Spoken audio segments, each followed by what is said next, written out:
여러분 안녕하십니까? 오늘 외전에서는 정봉주 전 의원님 모시고 이태원 참사 관련 얘기 짚어보겠습니다. 자, 정 의원님. 예. 아까 본방에 잠깐 지적하셨지만요. 여러 가지 부분, 짚을 부분이 한두 가지가 아니라서요. 근데 그 단어 가지고 집착하는 그 부분도 다시 한번 잠깐 짚고 넘어가야 될 것 같은데. 예. 그래서 그거를 예. 이제 아주 지연 말단적인 얘기를 하게 되면 이제 본질이 흐트러질 수 있기 때문에 예. 어떻게 봐야 되냐면 큰 틀에서는 이 정부의 인식과 태도라고 하는 카테고리를 봐줘야 됩니다. 예, 그 인식을 지적하기 위해서 저도 그 얘기를 꺼냈는데요. 예, 인식과 태도를 봐야 되고 그 인식과 태도의 끝에 뭐가 있냐면 그 거짓말이라고 하는 게 있습니다. 예. 인식과 태도의 끝에. 예. 그리고 세 번째, 그래서 거짓말을 또 하나의 카테고리로 좀 짚어봐야 되고, 마지막에 역사적 교훈으로부터 이 교훈을 어떻게 이 참사를 어떻게 받아들일 것이냐. 그래서 제가 아까 이제 세월호 참사 말씀을 드린 거거든요. 그래서 오늘 우리가 너무 역사적이고 비참한 참사를 맞이했는데 이거를 정확하게 지적을 하지 않고 상황에 쫓아간다든지 사실은 우리 권순표 앵커가 하는 좋은 방송의 핵심 뭐냐면 어떤 지점을 앞서 나가고 우리 시청자들이 보면서도 그 범주화 시키지 못하는 걸 범주화 시켜줘야 할 책임이 우리한테 있는 거거든요. 그러니까 이태원 사고 참사에 대해서 안전관리가 국가 행정의 수반에게 있듯이 우리도 그런 책임이 있단 말이에요. 그러니까 카테고리로서 오늘은 인식과 태도를 좀 먼저 보고 거짓말을 보고 마지막으로 역사적 교훈을 어떻게 삼을 것이냐. 자, 일단 그 좋은 말씀 하셨는데요. 인식 부분을 보면 이제 사후적 인식을 먼저 좀 살펴보고 싶어요. 아까 제가 단어를 꺼낸 이유가 왜 이 중요한 비극적 순간에 용어 가지고 정부 회의에서 설왕설래가 있었느냐. 사망자가 아니고 희생자라고 하자. 희생자가 아니고 사망자라고 하자. 참사가 아니고 사고라고 하자. 이 얘기. 희생자가 되면 가해자가 있는 거거든요. 가해자의 입장에서 도망가겠다. 이걸로밖에 해석이 안 되고요. 사고라고 하면 굉장히 중립적으로 어쩔 수 없이 일어난 것 같은데 참사하면 이것도 어떻게 인재의 냄새가 나거든요. 이런 인식에서 그러니까 이 정부 당국자들이 당시 인식에서 일단 이거 빨리 피해 나가야 되는데 하는 인식 밖에는 없지 않았느냐. 수습 과정에서 그런 의심을 안 할 수가 없어요. 그 부분 보면 저는 이제 권앵커보다도 조금 더 소극적으로 조금 더 보수적으로 좀 볼게요. 그러니까 저들이 그렇게 피하려고 하는 이렇게 보면 정봉주 평상시에 진보적 마인드를 갖고 있는데 이번도 또 정치적 판단을 하는 거 아니야? 이렇게 볼 수 있기 때문에 저는 훨씬 더 보수적으로 좀 볼게요. 뭐냐면 사전적으로도 그랬고 제가 찾아보고 법률가들하고 여러 차례 의논을 해봤어요.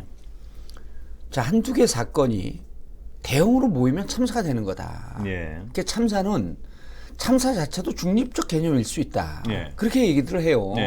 예를 들었고 수해 참사라 그러지 않습니까? 수해 참사라 그러거든요.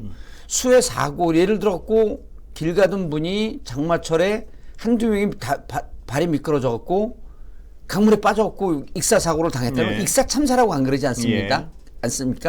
익사 사고거든요. 근데 그게 뚝이 무너져갖고 한 마을이 전체로 물에 잠겨갖고 대형 사망자가 날 경우 참사라고 그러는 겁니다. 그러니까 참사도 어찌 보면 누구에게 원인이 있다라고 하는 것보다도 중립적 개념이에요. 이런 거죠. 그러니까 아까 이 정부 당국자들의 어떤 그 심리 상태 좀 비춰보면 사망자 희생자는 분명한 것 같아요. 가해자. 그러니까 희생자가 되면 가해자가 있어야 되니까 그건 피하겠다는 얘기 분명하고 방금 말씀하신 참사는 물론 어떤 가해 피해 개념은 아니지만 이 사안 자체를 축소하고 싶은 마음이 있는 거예요. 그렇죠. 이 사안 자체를 인식이 이걸 왜 그냥 가볍게 일어날 사건으로 자꾸만 보려고 그러지? 그런 거죠. 사건이 아닌 거예요. 국가적 재난이라고 우리가 표현하지 않습니까? 외국에서 그 카타스트로피 뭐 이런 뭐 아주 디자스터라고 하는 표현을 써요. 인시던트, 액시던트가 아니라 디자스터라고 하는 표현을 쓴 거거든요. 아니 그래서 외국 친구 기자들한테도 제가 물어봤어요. 인시던트, 액시던트가 모이게 되면 디자스터가 된다는 거예요. 그리고 우리는 참사를 디자스터라고 표현했는데 지금 권 앵커가 말씀하셨듯이 자꾸만 축소해 보려고 한다. 축소해 보려는 마음이 비춰지는 거죠. 국민들 마음에는요. 외신 기자들이 우리보다 더 객관적이고 중립적이었습니다. 세월호 참사를 바로 소환하잖아요.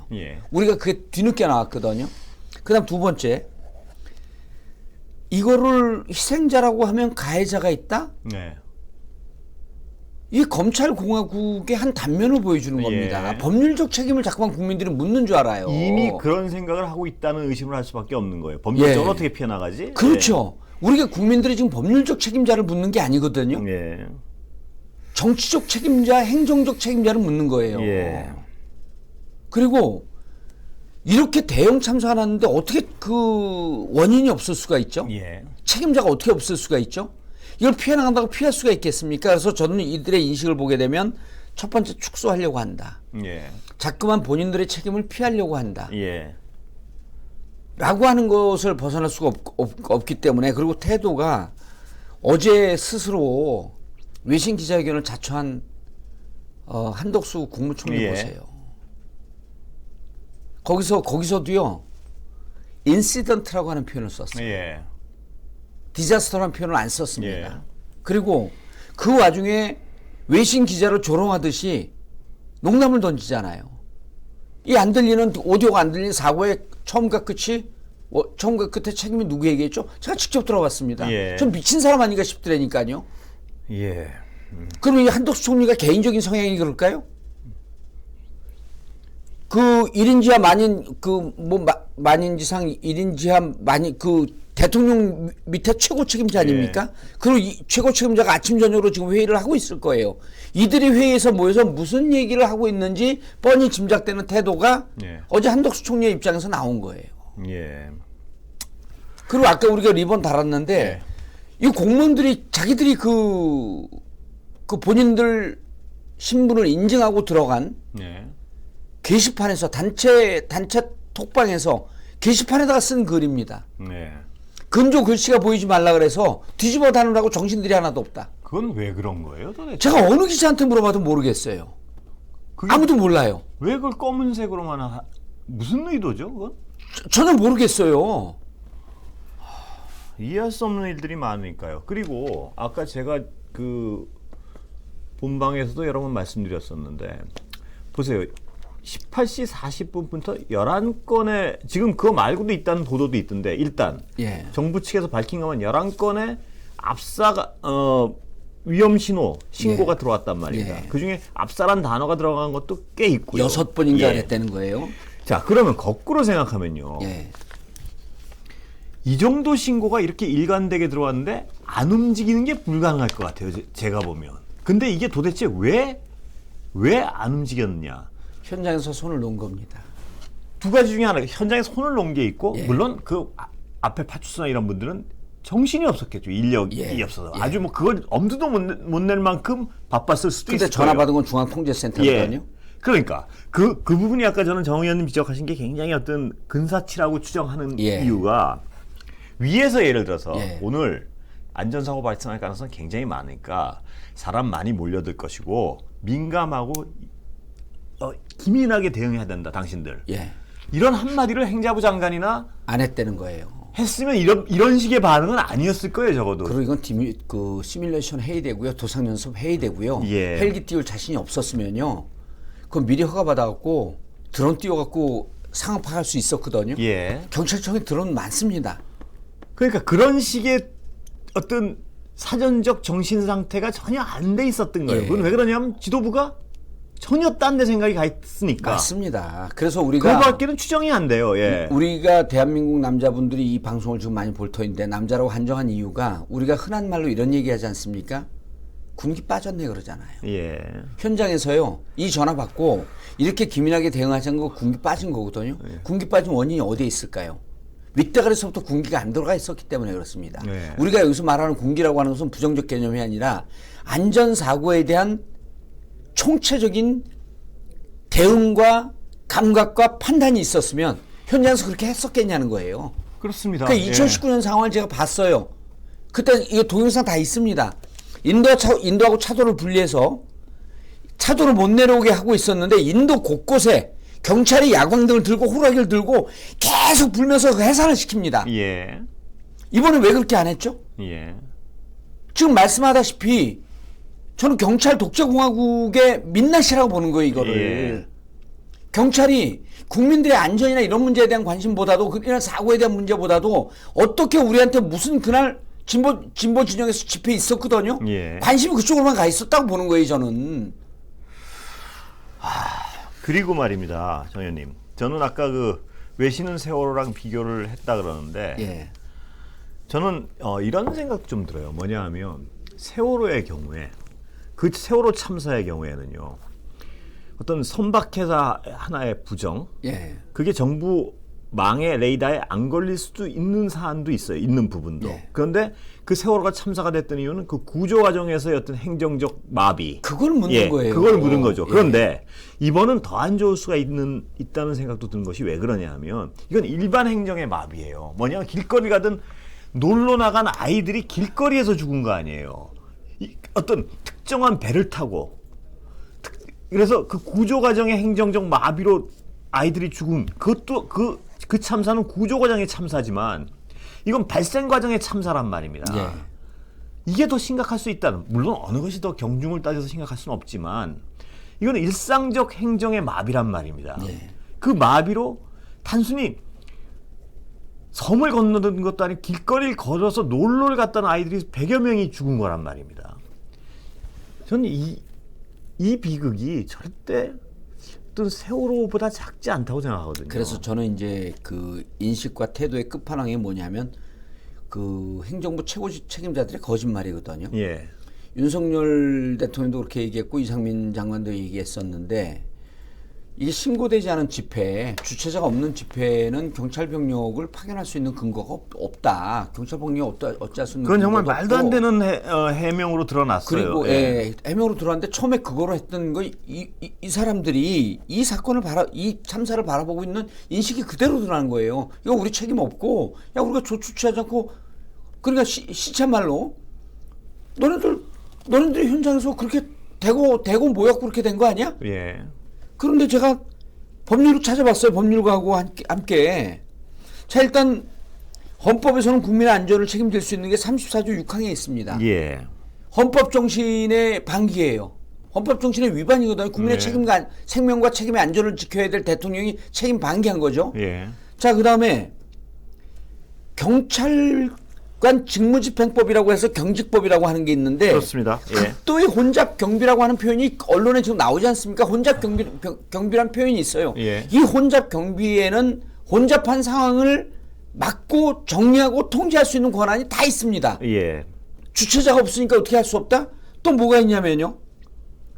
재난안전법이 있어요. 예. 재난안전법 제4조에 있고요. 61조 1항에 있습니다. 재난안전법 다 명시가 되어 있어요. 그다음 경찰법 4조 1항에 2조에 있습니다. 다중혼잡 시 경찰관이 필요한 조처를 취하게 되어 있어요. 예. 왜 하나도 없다 그럽니까? 그런 거 다 몰라도 우리가 일상적으로 알고 있는 도로교통법 6조 1항에 나와 있습니다. 예. 도로교통법 6조 1항에는 도로 안전에 필요한 조치를 취하게 되어 있고 이건 인도 아닙니까? 보행자 통행에 관해서 이렇게 혼잡한 상황에 대해서 통제하고 관리하고 조치를 취할 수 있는 의무와 책임이 다 있는 거예요. 예. 예. 왜 경찰을 투입했다고 해도 이상민 장관도 그러지 않습니까? 사전에 경찰을 대규모 투입했어도 취할 수 있는 일이 없었다. 그러니까요. 그런 어떤 말도 안 되는 해명을 할 수 있다는 저는 그 사고 방식이 잘 이해가 안 가는 거예요. 결론 내릴까요? 왜 이렇게 거짓말을 했을까요? 예. 국민을 개돼지로 본 겁니다. 제가 항상 여기서 얘기하지만요. 국민은요 섬겨야 할 대상이에요. 그래서 정치인들이 선거 때 나가면 제가 머슴입니다 그러지 않습니까? 예. 정치인은 국민이 섬겨야 될 대상이고 국민은 뭔지 아세요? 인내천. 국민은 즉 하늘입니다. 즉 하늘이 이렇게 비참한 숨도 말 한마디 못하고 이 비명에 지금 우주에 한 명 한 명이 우주거든요. 그 160명 가까이 되는 하늘이 무너진 겁니다. 이들이 국민을 이렇게 섬겨야 될 대상, 국민을 존중해야 될 대상, 국민을 하늘처럼 떠받쳐야 될 대상으로 보지 않는 순간 이 권력은 망조가 됩니다. 예. 그러면서 마지막으로 제가 역사적 교훈을 삼아야 됩니다라고 할 때 제가 세월호 참사했을 때 진도체육관 내려서 한 달 있었습니다. 예. 그때 진도체육관에서 무슨 일이 벌어졌는지 기억나시죠? 예. 경찰 사법경찰관이 세월호 가족들한테 붙어갖고 정보 탐지하고 사찰하다가 걸리지 않았습니까? 예. 그 다음에 무슨 표현이 나왔냐면 반정부 시위대, 반정부 폭도 이런 표현이 나왔던 거예요. 네. 그러면서 세월호 그 참사 희생자들을 반정부 시위대로 몰고 그들을 통제하고 관리하고 지압해야 될 대상으로 본 거거든요. 예. 이번 경찰 정보국 문건이 그런 거 아닙니까? 정보국 문건의 심각성을 한 번 더 말씀드릴까요? 예. 말씀해 주시죠. 거기 보면 작전을 펴듯이 합니다. 네. 과거 여기에는 심각한 게 사찰을 했다는 겁니다. 이 문건이 어디서 나왔을까요? SBS 특종으로 나왔거든요. 예. 누가 흘렸을까요, 이거를요? 추정입니다. 예. 검찰 쪽에서 흘렸을 것 같습니다. 예. 이게 내부에서 아까 뭐 추정이시고요, 물론. 예, 추정입니다. 예. 아까 이현주 의원이 잘 예. 얘기했는데 경찰 충성 경쟁, 검찰 충성 경쟁이 부딪힌 것 같아요. 예. 예. 이게 경찰청에서 작성해갖고 그 정보국에서 극비리에 작성한 거거든요. 예. 그 경찰에서 나왔을까요? 이게 물론 그 대통령실에 보고가 된 예. 문건일 거거든요. 검찰 출신 쭉 보다가 이것들 봐라. 이게 힘겨루기 해서 우리를 밀고 지들이 들어가려고 하네. 예. SBS 법조팀에 흘린 거고 예. SBS 법조팀은 검찰 쪽 아니면 나올 데가 없습니다. 예. 이 내부에서 이런 일이 퍼지고 있어요. 이 추정입니다만 예. 그 보고의 문제점부터 다시 한번 지적해 주시죠. 예. 이 보고는 국민을 희생자나 이 참사의 희생자로 보지 않고 국민을 지금서부터 이들이 반정부 세월호 참사의 역사적 교훈을 갖고 이래서 정권이 무너졌다라고 하는 것으로 반성하려고 하지 않고 그때도 세월호가 점차 반정부 시위대로 변모해가는 모습을 보면서 관리해야 한다. 예. 그리고 이 정보는 밀착해갖고 사찰하지 않으면 나올 수 없는 정보들을 갖고 있어요. 경찰 정보국, 검찰 정보 사이드는 지금 국민을 사찰하고 있다라고 하는 흔적으로밖에 보이지 않습니다. 예. 그럼 국민을 관리해야 되고 예. 이걸 검찰 독재라고 얘기하지 않으면 뭐라고 얘기합니까? 그래서 저는 아까 이제 말씀드린 거 조금 더 자세하게 말씀드리면 박근혜 정권은 최순실 국정농단으로 무너졌는데요. 예. 정유라 2대 입시 비리는 트리거예요. 방아쇠 역할을 한 거고 예. 그 저변에 국민을 하늘로 섬기지 않고 국민을 통제해야 될 대상, 국민을 개돼지로 봤던 인식이 세월호 참사 때부터 벌어지는데 박근혜 탄핵 때 기자들하고 그때 2017년 1월에 예.